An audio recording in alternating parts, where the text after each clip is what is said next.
Hello, my name is Jenna Ward, and for my final presentation, I will be discussing subjugated knowledge and its role in contemporary intersectional feminist activism.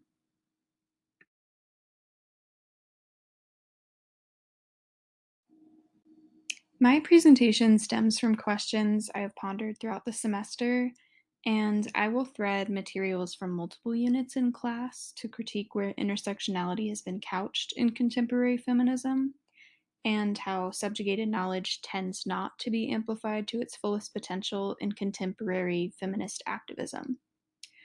I argue that not all subjugated voices are privileged equally, and that an abstract and depoliticized version of intersectionality leaves something to be desired in centering BIPOC and queer lived experiences.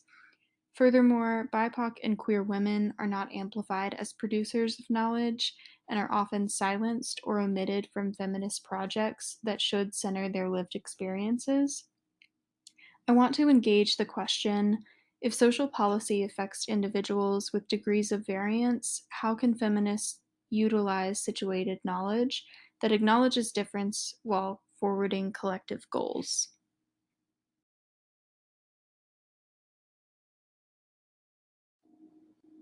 Intersectionality was developed by critical race scholar Kimberly Crenshaw in the 1980s as a theory to center the experiences of Black women, reject a single axis model of oppression, and recognize oppression as interlocking, uniquely formed from a system of hegemony. Intersectionality has been widely recognized by feminist theorists as a crucial and defining line of thought in feminist praxis. Intersectionality has its roots in Black feminist thought and was radical in its approach to systems of oppression being mutually constitutive. I argue that over time, the radical potential of intersectionality has been co opted as an abstract and depoliticized version of itself, and certain feminist movements claiming to be intersectional still center the knowledge and lived experiences of white women.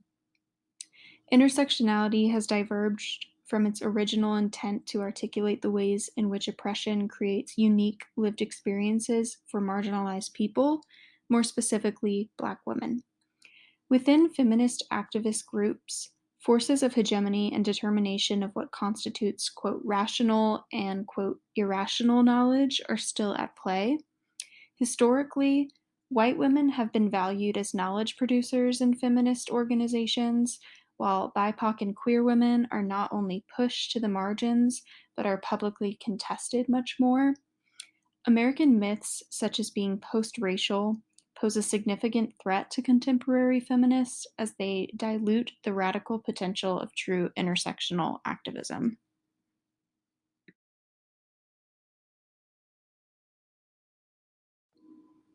The myth of objectivity refers to Haraway's critique of an impartial or unbiased account or knowledge. She defines feminist objectivity as an accumulation of subjugated knowledge from marginalized individuals. This has important implications for intersectional activism and contemporary feminism. Forces of oppression not only oppress feminist goals collectively, but exist within feminist groups that search for objective knowledge. While it is crucial for future intersectional feminists to align across differences, it is ultimately fruitless to work towards one objective vision of equality because objectivity is a futile project. This merits further consideration from feminist activists when orienting organizational practices and goals. By recognizing and amplifying feminist voices that are regularly absent from the historical record, intersectional feminists have a greater possibility of engaging in thoughtful and transversal dialogues that value difference and dissent from a whitewashed production of knowledge pertaining to inequality. However, the ability to see from below or see from the periphery is no easy task and relies on the ability to split oneself, since the, quote, split and contradictory self is the one who can interrogate positionings.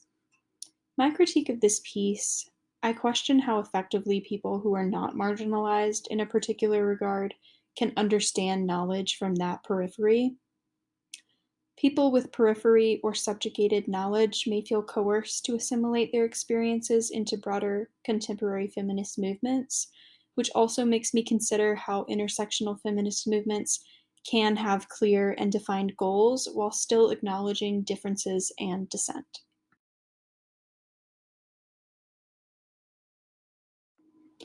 Michel Foucault's anti-science genealogy could be extremely important to future intersectional feminist activism.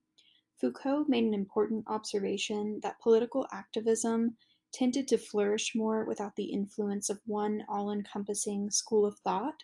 Contemporary feminist activists could greatly benefit from rejecting the tendency to centralize their objectives, assimilate subjugated knowledge within current frameworks, and create hierarchies of scholarly knowledge and periphery knowledge. In fact, this tendency to assimilate marginalized viewpoints into existing frameworks serves the preservation of hegemony rather than its dismantling. Furthermore, contemporary feminist activists must work to interrogate one another's knowledge and engage in thoughtful conversation without muting one another's credibility.